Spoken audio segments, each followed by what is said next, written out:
Hi hello నమస్తే welcome back to the channel. నేను మీరా. జనసేన అధ్యక్షుడు పవన్ కళ్యాణ్ గారి స్వతహాగా అన్న అయినటువంటి నాగబాబు గారికి ఎమ్మెల్సీ పదవి ఇవ్వడం గురించి అనేక విమర్శలు వినపడతా ఉన్నాయి. అయితే నిజంగా ఇది కుటుంబ రాజకీయాలను ఎంకరేజ్ చేయడంలో భాగంగా ఆయనకి ఎమ్మెల్సీ పదవి ఇచ్చారా, లేకపోతే నాగబాబు గారు ఇంతటి వరకు జనసేన పార్టీలో ఉండి చేసినటువంటి కృషిని భావించి వాళ్ళు దీనికి ఆయన ఈ పదవిని ఇచ్చారా అనే అంశం గురించి ఒక మంచి వివరణ, ఒక పూర్తి విశ్లేషణ ప్రముఖ సోషల్ యాక్టివిస్ట్ కృష్ణకుమారి గారిని అడిగి తెలుసుకుందాం. నమస్తే అమ్మా. నాగబాబు గారు జనసేన పార్టీకి ఎంతో కృషి చేసి పార్టీని ఎంతో ముందుకు నడిపించింది, కృషి చేసిన వ్యక్తి. అయితే ఇక్కడ చాలామంది ఎమ్మెల్సీ పదవి ఇవ్వడం అనేది నెగిటివ్ ప్రచారం చేస్తున్నారు, కుటుంబ రాజకీయాలను ఎంకరేజ్ చేస్తున్నారు. ఎందుకంటే మొన్న చిరంజీవి గారు ఏదైతే ఈ ప్రజారాజ్యం పార్టీకి రూపం చెందిందే ఇది అనడంలో చిరంజీవి గారు కూడా దీంట్లో పార్ట్ అని చాలామంది జస్టిఫికేషన్ ఇచ్చుకున్నారు. బట్ ఇప్పుడు నాగబాబు గారికి ఎమ్మెల్సీ పదవి ఇవ్వడాన్ని చాలా మంది తప్పు పడుతున్నారు. ఇది ఎంతవరకు కరెక్ట్, ఎంతవరకు రాంగ్ అంటారమ్మా? అందరూ చేస్తున్నారు కాబట్టి వీళ్ళు కూడా చేశారు అనుకోవచ్చు. ఒకటి ఒకవేళ తప్పు అయితే ఎక్కడి నుంచి? జవహర్లాల్ నెహ్రూ దగ్గర నుంచి తప్పు. కరెక్ట్. ఇప్పుడు ఆయన కూతుర్ని ప్రధానమంత్రిని చేశారు. అంతకుముందు ఆమె ఒక మంత్రిగా చేశారు, తర్వాత ప్రధానమంత్రి అయ్యారు.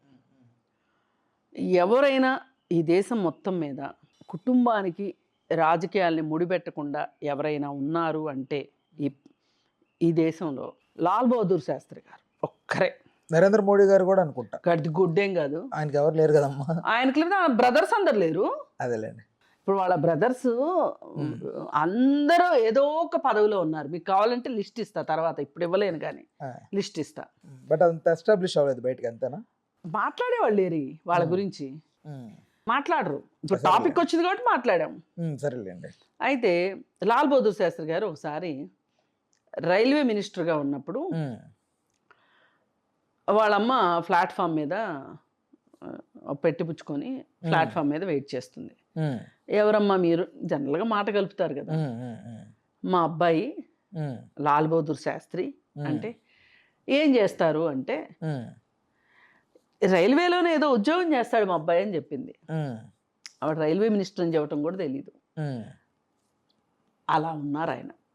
అలాంటి గొప్ప వాళ్ళు ఎక్కడో ఏరి కోరి ఐఏఎస్లు కానీ ఐపీఎస్లు కానీ మినిస్టర్లు కానీ ఏ రాజకీయ పార్టీ అయినా సరే ఎవరన్నా కానీ వాళ్ళ పలుకుబడిని ఉపయోగించుకొని వాళ్ళు ఎవరూ లేరు. వాళ్ళ కుటుంబంలో వాళ్ళని ఎంకరేజ్ చేయకుండా ఎవరూ లేరు. అందుకని ఇవాళ నాగబాబు గారి విషయం గురించి మాట్లాడటం అనేది చాలా పొరపాటు. ఆయన పవన్ కళ్యాణ్ గారు ముందే చెప్పారు ఏమని, నేను జనసేన పార్టీ పెట్టిన దగ్గర నుంచి నన్ను వెన్నంటి నాకు అండాదండాగా ఉన్నది బాబు గారు, అన్నయ్యే. అందుకని మా అన్నయ్యకి ఈ పార్టీలో ఏ పదవి ఇచ్చినా తప్పులేదు, నేను ఇవ్వదలుచుకుంటే ఇస్తాను, ఆయన తీసుకోనన్నా ఇస్తాను అన్నంత ఇదిగా ఆయన చెప్పుకుంటా వచ్చారు. మరి అలాంటప్పుడు ఆ పార్టీలోనే ఉన్నాడు మా అన్నయ్య, నాకు అండగా ఉన్నాడు, చేదోడు వాదోడుగా ఇవాళ పార్టీ ఈ స్థితికి ఉంది అంటే ఆయన సహాయ సహకారాలు లేకుండా జరగలేదు అని చెప్పి సాక్షాత్తు పవన్ కళ్యాణ్ గారే చెప్పిన తర్వాత ఇంకా మనం ఎందుకండి గింజుకోవటం? ఇది తప్పు. ఇవాళ కేసీఆర్ గారు ఉన్నారు, వాళ్ళ కుటుంబంలో ఎంతమంది పదవులు వచ్చినాయండి? ఇప్పుడు మీరు ఈ దేశం మొత్తం మీద ఏ నాయకుడి పేరైనా చెప్పండి నాకు, వాళ్ళ తాలూకా వాళ్ళు ఎవరున్నారో చెప్పగలం మనం. అలాగే ఇప్పుడు చంద్రబాబు నాయుడు గారు ఉన్నారు, వాళ్ళ అబ్బాయి లోకేష్, ఆయనకి ఇంట్రెస్ట్ ఉంది. ఇంట్రెస్ట్ ఉన్న వాళ్ళు వస్తారు, ఇంట్రెస్ట్ లేని వాళ్ళు ఎంత లాక్కొచ్చినా రారు. ఇప్పుడు బాలకృష్ణ గారిని తీసుకోండి, చాలా రోజులు రాజకీయాల్లోకి వచ్చారు, ఇప్పుడు 3 టర్ముల నుంచి ఎమ్మెల్యేగా చేస్తున్నారు. అలాగే బసవతారకం హాస్పిటల్ గురించి, క్యాన్సర్ హాస్పిటల్ గురించి వాళ్ళ అమ్మ పేరును పెట్టారు, వాళ్ళ నాన్నగారు పెట్టారు అనే ఉద్దేశంతో దానికి ఆయన చాలా చాలా కృషి చేస్తున్నాడు. దాన్ని ఎక్కడికో తీసుకెళ్లాలని ప్రయత్నం చేస్తున్నాడు. ఆయనకు అసలు ఏమి భేషజాలు కూడా ఉండవు. ఏదో ట్యాక్స్ విషయం, ఏదో ఎక్కువ ట్యాక్స్ వేశారు, దానికి హాస్పిటల్ కదా ట్యాక్స్ తగ్గించండనో ఏదో రెగ్యులరేషన్ కోసం కేసీఆర్ దగ్గరికి వెళ్ళి కూర్చున్నాడు. కేసీఆర్ చేశాడు.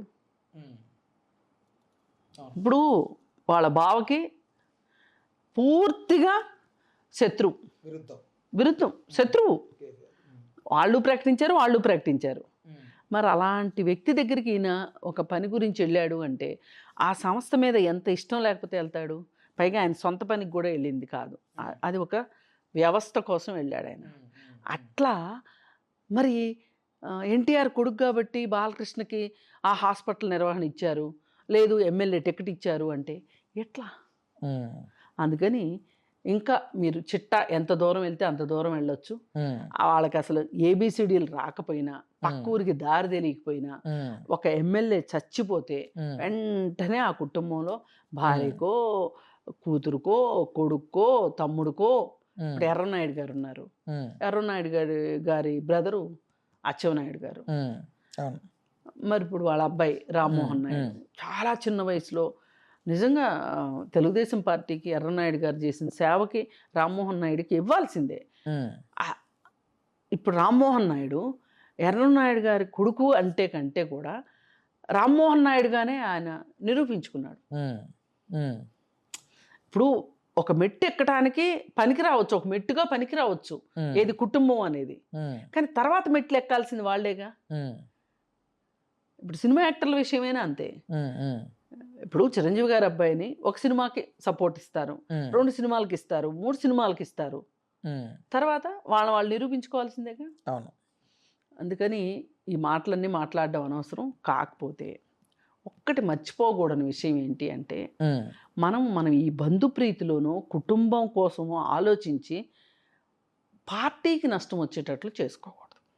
ఆ ఒక్క జాగ్రత్త అయితే తీసుకోవాల్సిందే ఎవరైనా సరే. కానీ ఇన్ని ఇయర్స్ ఆఫ్ ఈ ట్రావెల్లో నాగబాబు గారి స్టామినా అనేది తెలిసే ఉంటుంది. నేనేం కాదనట్లేదండి. అసలు జనరల్ ఇప్పుడు ఆయన వర్మ గారు ఉన్నారు, పిఠాపురం వర్మ గారు, ఆయనకి టికెట్ ఇవ్వాలి లెక్క అయితే. ఆయనకి టికెట్ ఇవ్వాల, అనకాపల్లి ఏదో ఒక వర్మ గారికి, అది తెలుగుదేశానికి ఇచ్చే ప్రాసెస్లో ఆయనకి టికెట్ పోయింది. ఇప్పుడు ఆయనకి ఎమ్మెల్సీ ఇచ్చుంటే బాగుండేది, లేదు దానికి సమానమైన ఏదైనా కార్పొరేషన్ కానీ ఏదన్నా ఇస్తే బాగుంటుంది.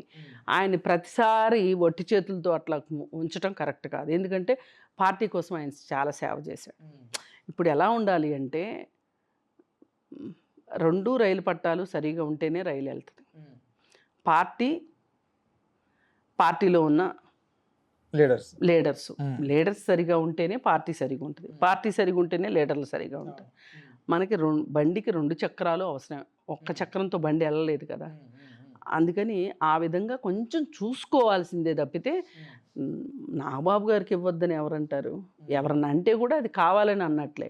ఇప్పుడు వైఎస్ రాజశేఖర రెడ్డి గారు ఆయన బతికుండగానే కదా కొడుకుని ఎంపీని చేసింది, తమ్ముడిని 2 పీకి మరి. అంటే చాలా మంది ఏమంటున్నారంటే అమ్మా, నాగబాబు గారికి ఇదివరకు గతంలో ఈ రాజకీయ ఈ అలవాటు లేదు కదా, ఓన్లీ ఫర్ ఫిలిం, సినిమాలు, యాక్టింగ్ ఇలా ఉండేది కదా. సడన్ గా ఇట్లా ఎమ్మెల్సీ అనేసరికి చాలా వరకు నెగిటివ్ ప్రచారం. వ్యాపారస్తులను తీసుకొచ్చి ఎమ్మెల్సీలు చేస్తున్నారు. పోయినసారి జగన్మోహన్ రెడ్డి హయాంలో అంబానీ చెప్పారని ఒక అతనికి ఆంధ్రప్రదేశ్ నుంచి రాజ్యసభ ఎంపీ ఇచ్చారు. వ్యాపారస్తుల్ని రాజకీయ నాయకుల్ని చేస్తున్న ఘనత కొన్నాళ్లుగా వచ్చేసింది. రౌడీలే రాజకీయ నాయకులు అయ్యి రాజ్యం వెళ్తున్నారు. ఇట్లాంటప్పుడు ఒక నాగబాబు గారు రావటం అదేం పెద్ద వింత విశేషమని నేను అనుకోవట్లేదు. రైట్, ఓకే అమ్మా, ధన్యవాదాలు, థ్యాంక్ యూ.